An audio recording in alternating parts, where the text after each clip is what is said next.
Assalamualaikum warahmatullahi wabarakatuh.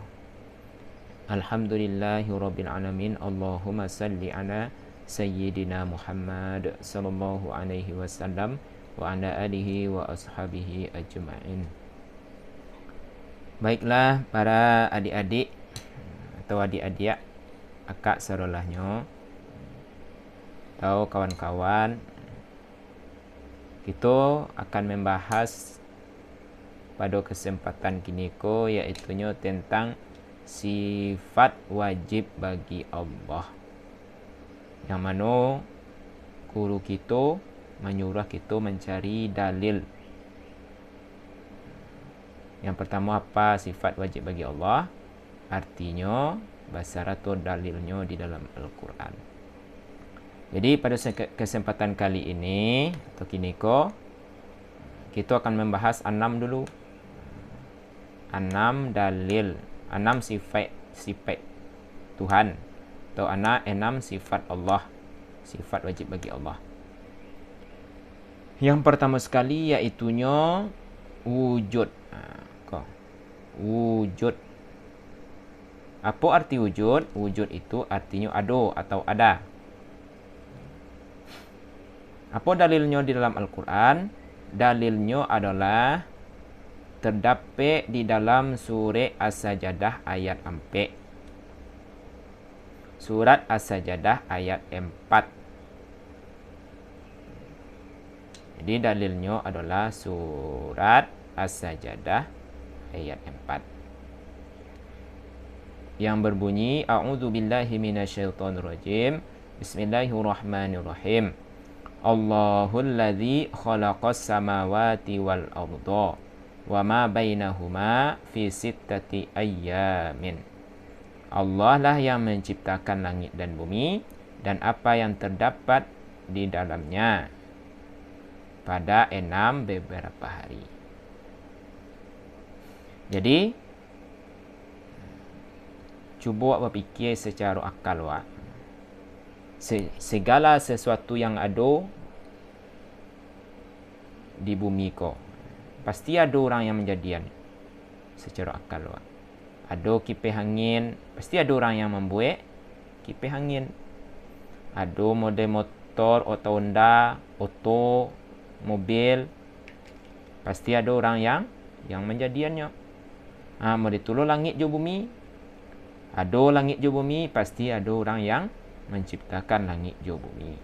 Siapa ia nang katalog menciptakan langit je bumi? Sampai beko kau sampai bara langit tu lapisan bara apa setiap lapisan tu bara jarak alun bumi lah. Siapa yang katalog menciptakan itu? Iaitunya Allah, Tuhan kita.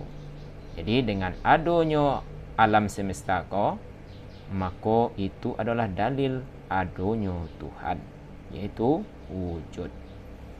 Kemudian yang kedua iaitu qidam. Qidam itu apa? Dahulu. Apa dalilnya? Dalilnya terdapat di dalam Al-Quran surah Al-Hadid ayat 3 yang berbunyi, A'udzubillahi minasyaitonirrajim. Bismillahirrahmanirrahim. Huwal awwalu wal akhiru. Dialah Allah yang awal dan akhir. Jadi yang perlu kita ketahui apa? Apa bedanya? Ada Tuhan tu awal itu apa bedanya jawab? You ada awal. Jadi qidam kan awal. Awal Tuhan tu tidak ada mulanya. Nak ada mulanya kejadian awal Tuhan tu nak ada. Tapi kalau manusia ada, contoh, kita mangko kado barale ayah jo mak lu. Alah barale ayah jo mak beko. Alun tentu lu ada lah itu dah. Ba mangko lu tentu. Beko tak mak tahuan lah. Nak do rezeki dari Tuhan. Lu tentu lah.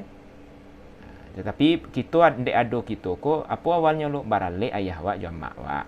Kemudian setelah barale berkasih sayang alas setelah berkasih sayang kira dijadian awak di Tuhan. Dijadian awak di Tuhan tu ado mulanya nama itu. Tu mah awak dijadian di Tuhan. Pas ayah mak wak lah barale kemudian ado wak atau ado mula wak tu mah. Aku bilo-bilo lah awak lahir. Tapi kalau Tuhan indak, Tuhan tu ado Tuhan tu dahulu, Tuhan tu ya dahulu. Ado Tuhan dahulu tu atau kidam tu nak ado awalnya doh. Tuhan tu adonyo lah ado. Di awal Tuhan tu jadi pikiran awalnya tu ado mulanya. Jadi itu yang kedua. Yang ketiga iaitunya bako. Apa arti bako? Bako itu adalah kekal. Apa dalilnya? Terdapat di dalam Al-Quran surah Ar-Rahman ayat 26, ayat 26 juga sampai ke 27. Bab bunyinya A'udzubillahi minasyaitonirrajim. Bismillahirrahmanirrahim. Kullu man 'alaiha fan wa yabqa wajhu rabbika Zul jalali wal ikram. Setiap apa yang ada di bumi ko akan lenyap, akan binasa. Yang kekal sia wajhu rabbika Zul jalali wal ikram. Yang kekal itu hanyalah wajah Tuhan engkau. Wajah di sini adalah zat Tuhan, bukan wajah rupa Tuhan, tapi zat Tuhan tu benar. Jadi zat Tuhan itulah yang kekal. Jadi apa? Itulah dalil Tuhan tu mempunyai sifat bako atau kekal. Kalau awak ada matinya di bumi kau, jadian awak ada Tuhan, mereka ada ujung akhir hayat awak. Tapi kalau Tuhan tak, nak ada dah. Ba'a Tuhan awalnya mula itu je. Nak ada kekal selama-lamanya. Itu. Kemudian yang keempat iaitu mukhalafatu lil hawadis. Apa arti mukhalafatu lil hawadis? Berbeda dengan makhluk. Apa dalilnya? Terdapat dalam surah yang paling murah di awak. Apa tu? Surah Al-Ikhlas. Yang ayat yang keempat, walam yakul lahu kufuwan ahad. Tidak ada yang sama je Tuhan atau setara je Tuhan salah seorang pun. Tak ada apapun yang setara je Tuhan di atas bumi kau. Tak ada yang sama apapun. Tuhan tak ada punya kaki, Tuhan tak ada punya tangan, Tuhan tak ada punya mata, talingo. Jangan buat kecian Tuhan bertalingo, berkaki, bertangan tu. Kalau buat kecian, sama je merupakan Tuhan je makhluk. Sebabnya apa? Walaupun awak kecian bana, tangan Tuhan tu tak sama je tangan awak. Tapi kan punya tangan. Sebabnya yang tak kena ada awak punya tangan tu apa? Makhluk. Jadi kalau Tuhan, jangan buat kecian Tuhan tu punya tangan.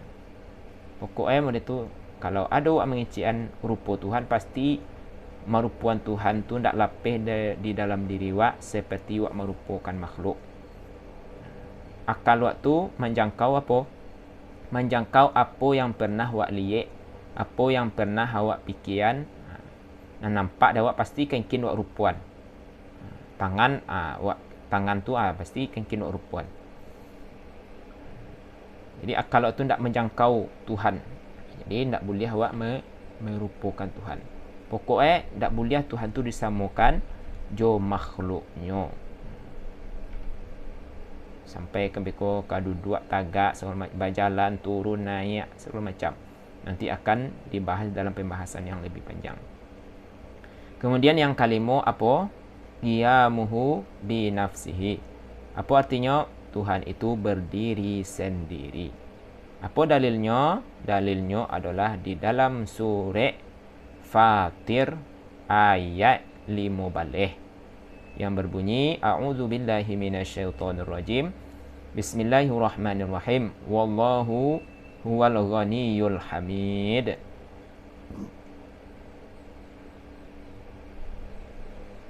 dan dialah Allah yang maha kayu. Jadi Tuhan tu kayu. Kayu ko berdiri sendiri, tak butuh kawak Tuhan tu dah.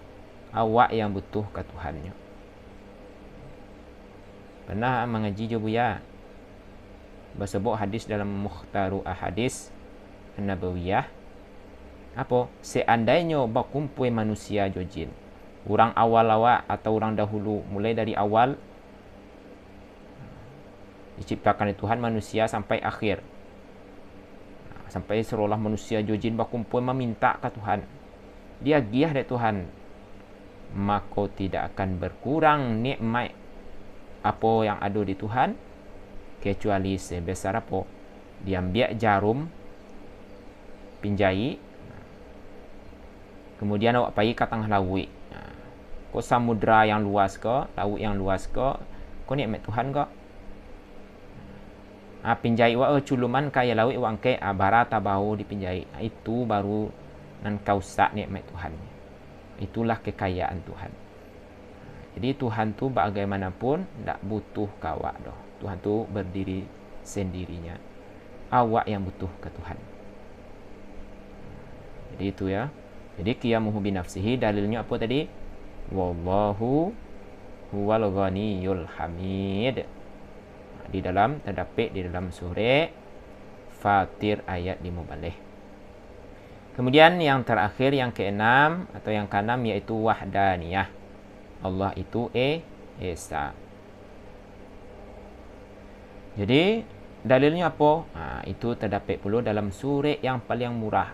Kadang awak sembahyang, ko surah favorit awak baca. Baca surah paling favorit. Apa tu? A'udzubillahi minasyaitonirrajim. Bismillahirrahmanirrahim. Qul huwallahu ahad. Katakanlah, dialah Allah yang esa. Ahad tu esa. Jadi Tuhan itu esa, tunggal. Nak ada punya adik, punya kakak, punya anak, nak ada. Tuhan itu adalah tunggal esa. Seandainya Tuhan tu dua, mereka bercakap kan, bisa dicontohkan. Tuhan yang satu ingin apa? Ingin mai duit pajak kau. Yang Tuhan ikut tak ketuju ni tak dah. Jadi bercakap Tuhan, man nang bagak Tuhan sama Tuhan ikut. Itu kesudahan kalau Tuhan tu banyak. Jadi Tuhan itu adalah wahdaniyah esa. Jadi teman-teman, cukup sekian dulu. InsyaAllah untuk sifat Tuhan yang selanjutnya kita bahas dalam video selanjutnya. Subhanaka Allahumma wa bihamdika asyhadu an la ilaha illa anta astaghfiruka wa atubu ilaika. Assalamualaikum warahmatullahi wabarakatuh.